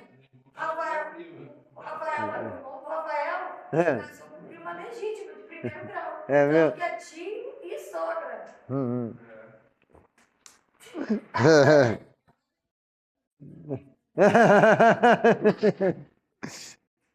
Vamos lá. O retorno à terra prometida, né? Lá na página 91, o último parágrafo. Penúltimo, né? O último título aí. O retorno à terra prometida. Finalmente, após 20 anos, Jacó retornou à sua terra natal. No caminho ficou sabendo que Esaú vinha ao seu encontro. temendo que seus próprios esforços para salvaguardar-se da vingança de Esaú fossem insuficientes. Jacó suplicou ao Senhor que o livrasse, né? No encontro de Jacó no vale de Jaboque com o anjo. Aí vocês vão marcar. O Senhor apareceu novamente a Jacó, dessa vez em forma de adversário, as duas últimas linhas, humano, e lutou com o patriarca por toda a noite. Aí na outra página continue marcando. Impressionado com a luta persistente, o homem abençoou a Jacó com uma mudança de nome, de Jacó para Israel, príncipe de Deus, né? Então Jacó, marca até aí, tá? Jacó, que queria dizer suplantador, enganador, né? Que vinha da palavra hebraica Jacob, havia se tornado nobre, apto para governar por meio da autoridade do Deus soberano. No enquanto com Esaú logo a seguir foi pacífico, de fato Jacó viu no perdão de Esaú o reflexo da face de Deus, né? Então, quando Deus, irmãos, assume o controle, né, tudo dá certo. Vamos aqui agora nessa mesma página, onde está a ameaça da assimilação. Jacó se mudou para Canaã, chegando inicialmente a Siquém, o primeiro ponto de parada do seu avô Abraão. Tendo obtido uma grande propriedade ali, Jacó edificou um altar. O estupro de Diná ilustra com cores vivas a moralidade licenciosa, ou seja, desregrada, né? Sem decência, dos cananeus nativos, né? Que habitavam ali naquela terra que era a terra da promessa. Aí vocês vão marcar. A proposta de casamento de Siquém ilustra a ameaça do casamento misto, né? Então, por ter defraudado, né, o filho de Siquém ter defraudado ali Diná, né, propôs ali apaziguar a situação, né, mas a gente sabe que os irmãos dela não deixaram barato, foram lá, incendiaram a cidade, né, e tudo mais, mataram os homens. Quer dizer, primeiro ludibriou eles, né, enganou eles. Falou, não, então vocês têm que fazer uma aliança com a gente, né, tem que ser o nosso costume, vocês precisam se circuncidar. Aí fez os homens tudo se circuncidar, os homens ficaram lá machucados, fracos, né, e depois esperou uns 3 dias, quando os homens estavam bem debilitados, e foram lá e atacaram a cidade, né? Então vamos lá. A reafirmação das promessas. Jacó viajou para Betel de novo, nos passos de Abraão. Ali, como tinha ocorrido antes, Jacó viu o Senhor numa visão e recebeu ainda outra promessa de presença divina e bênção. Ele seria pai de nações e reis e herdaria a terra de seus pais. A lista de seus descendentes imediatos atesta o início do cumprimento da promessa. Ok? Então, veio Abraão, teve a dificuldade com filhos, veio Isaac, teve a dificuldade também, mas aí teve Esaú e Jacó, né? E agora veio Jacó, que coloca logo 12 filhos aí no mundo, sem contar a menina, né? Diná. Acho que era 2 meninas, não era? Era 2 ou era uma só, né? Era só Diná, né? Então vamos lá. A libertação mediante José. Página 93. Quase terminando já, tá? O papel de Israel como povo da promessa estava sendo colocado em risco pela aceitação dos baixos padrões morais dos cananeus nativos. O incesto entre Rúben e a concubina de seu pai, dá uma ideia dessa transigência moral. O casamento de Judá com a cananeia Sua e o seu caso posterior com a sua nora Tamar torna claro o perigo. A fim de preservar seu povo, Javé removeu os israelitas desse ambiente pecaminoso para o Egito, onde poderiam amadurecer e se tornar em uma nação da aliança, condição para a qual ele o estava preparando. Isso explica a história de José. Seus irmãos o venderam para o Egito, a fim de se livrarem do irmão sonhador. Deus, no entanto, usou essa expressão de ódio como oportunidade para salvar Israel, tanto da fome física como da extinção espiritual. A ascensão de José à posição de autoridade no Egito, em cumprimento de seus sonhos dados por Deus, ilustra a bênção do Senhor sobre seu povo. Aí vocês vão marcar agora. A sabedoria de José na administração dos negócios agrícolas do Egito é mais um cumprimento da promessa divina: abençoarei os que te abençoarem. Ok? Então aqui a história de José, irmãos, a gente já sabe, né? A história de José é bem conhecida.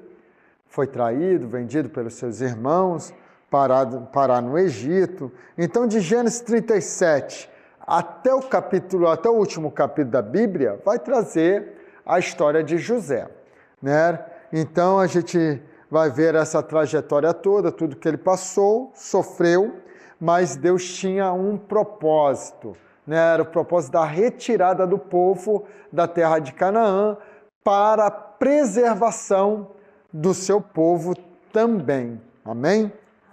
Agora vamos lá, página 94, a mensagem para hoje. Oi? Como aplicar? Aí vocês vão marcar. Uma contribuição óbvia do livro de Gênesis ao mundo moderno é a sua explicação sobre as origens das coisas que não poderiam ser entendidas de nenhum outro modo.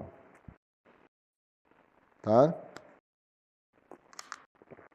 Agora imagine, se a gente tem uma Bíblia que não tivesse Gênesis, a gente não compreenderia a Bíblia, não entenderia, né? Se a Bíblia começa em Êxodo, e a nação de Israel estava no Egito, e esses foram os povos que entrou no Egito, aí tu ia perguntar, que povo é esse? Da onde que veio? Né? E como que existiu esse povo? Né? Então, o livro de Gênesis são dois livros primordiais, né? Estão bem colocados na Bíblia, que é tanto o Gênesis e tanto o Apocalipse, né?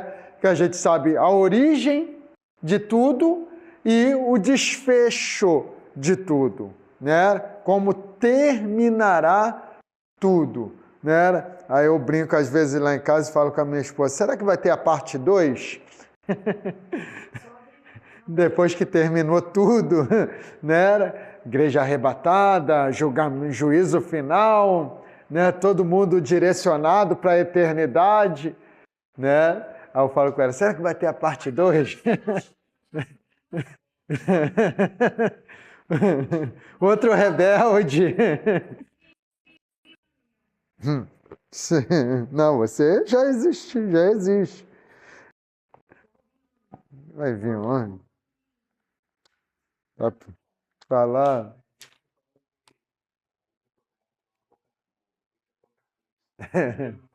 Não.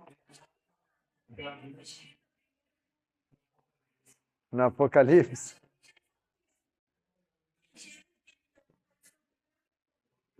Primeiro livro.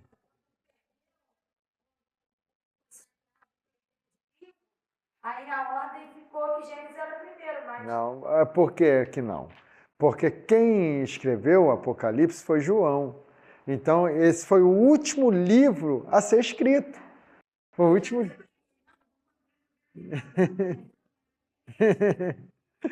Porque foi o último livro a ser escrito. João já tinha quase 100 anos de idade. Já tinha... Hã? Nenhum estava vivo quando ele escreve o Apocalipse. Entendeu? Então, foi o último livro a ser escrito mesmo da Bíblia. Tá? Os últimos livros da Bíblia é o Evangelho de João, todos os livros de João são os últimos livros a compor a Bíblia, escrito mesmo. O cânon do Antigo Testamento já estava pronto e o Apocalipse ainda não tinha sido escrito. Entendeu? Parte dos evangelhos já estava pronto e o Evangelho de João ainda não tinha sido escrito, as cartas e o Apocalipse, porque ele vai escrever no final da sua vida, quando ele está exilado na ilha de Patmos. Entendeu? Então, vamos lá. Então, aplicar para nós hoje, né, no livro de Gênesis, é a origem de tudo, né? É o início. Então, existe um paralelo, Gênesis, Apocalipse. Gênesis é o início, Apocalipse é o fim de todas as coisas, né? Gênesis, né, o homem nasce, né? No Apocalipse, o homem vai ter o seu destino final, né? Então, a gente vai ver sempre este paralelo, né? No Gênesis, o homem peca. No Apocalipse, a gente vai ver o homem sendo salvo, a redenção, né, para aquele que se arrepende. Ok? Então, vamos lá. O valor ético. Qual é a principal lição de Gênesis? O efeito horrível do pecado é um dos temas admiráveis de Gênesis. Essa maleficência frustrou os planos de Deus para a raça humana, portanto, tinha de ser tratada antes que esses planos pudessem ser concretizados. Gênesis ensina o horror e a seriedade do pecado e suas repercussões trágicas.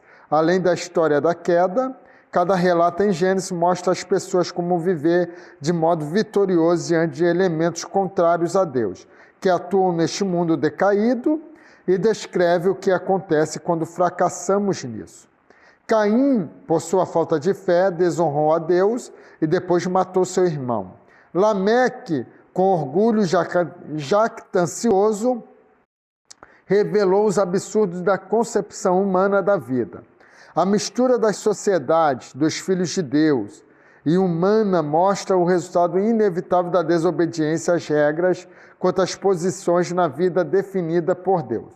O orgulho dos construtores da Torre de Babel demonstra a arrogância do povo que procura tornar conhecido o próprio nome em vez de honrar o nome do Senhor. Aí, para a gente concluir, vocês marquem. Os modelos de fé e obediência: Abel, Enoque, Noé, Abraão e José. Isso.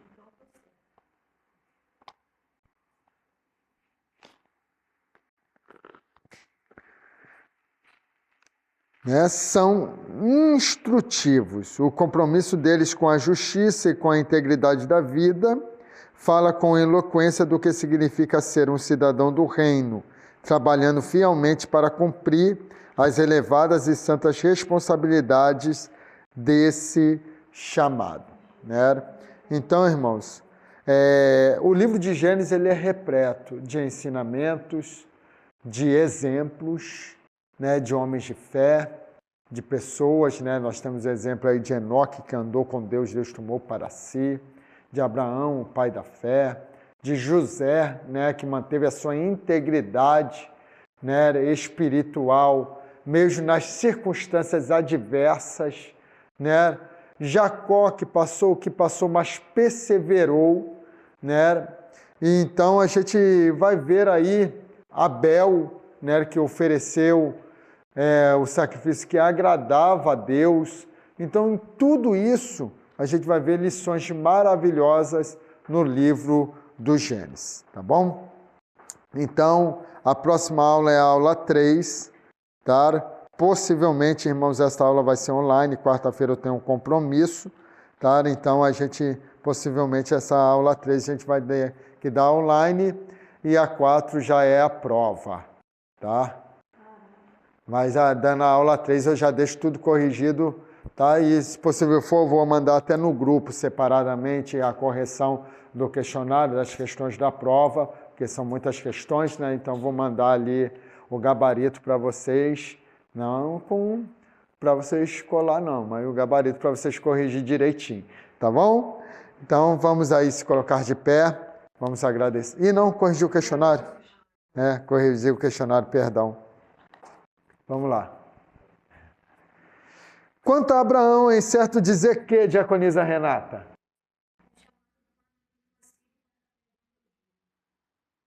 É incerto isso? Por quê?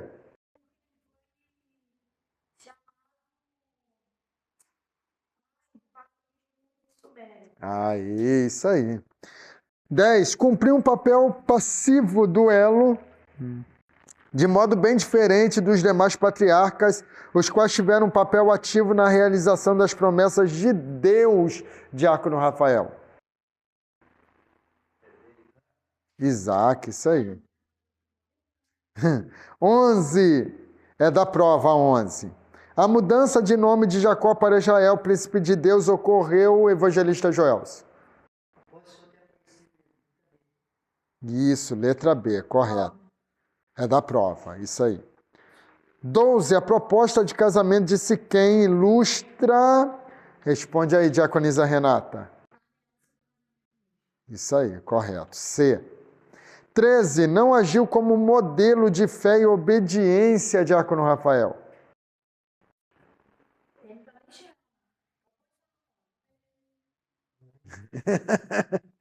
Letra A, isso aí, Lameque.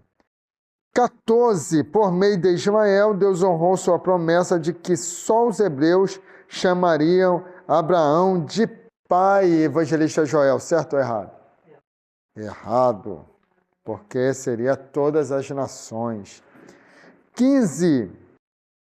A sabedoria de José na administração dos negócios agrícolas do Egito é mais um cumprimento da promessa divina. Abençoarei os que te abençoarem. Certo ou errado, diaconisa Renata? Certo. 16. Uma contribuição óbvia do livro de Gênesis ao mundo moderno é a sua explicação sobre as origens das coisas que podem ser entendidas de diversas maneiras. Certo ou errado, evangelista Joelson? Errado. Por quê?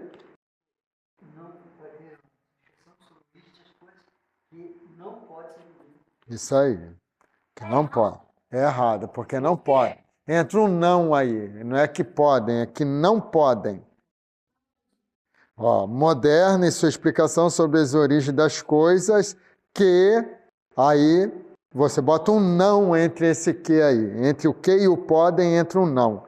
É que não podem ser entendidas de diversas maneiras.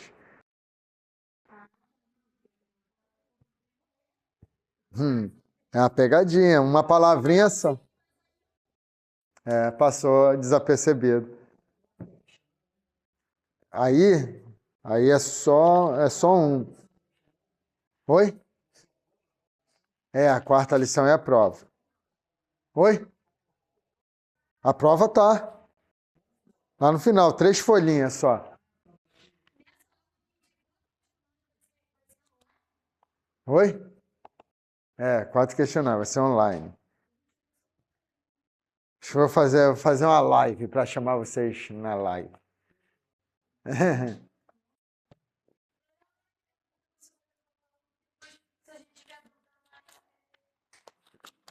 Estava procurando minha prova.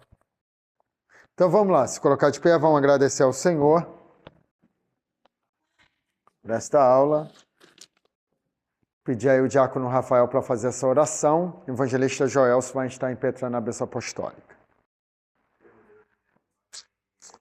Meu mestre, muito obrigado, Senhor.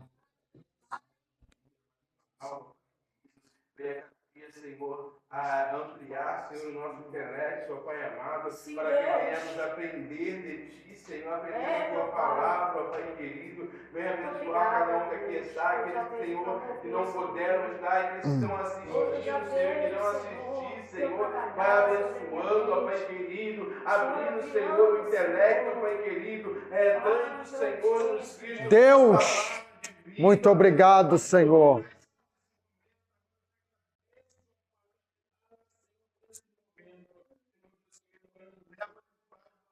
abençoados, ó Pai querido, que venhamos encontrá-lo, Senhor, em perfeita paz, ó Pai, e harmonia, Jesus querido, nos leva em nome de Jesus. Amém. Grande amor de Deus, Assim seja. a graça do nosso Senhor e Salvador Jesus Assim Cristo, seja. as duas consolações e a comunhão do Espírito Santo, seja com todo o povo de Deus e a igreja diz. Amém. Está encerrado.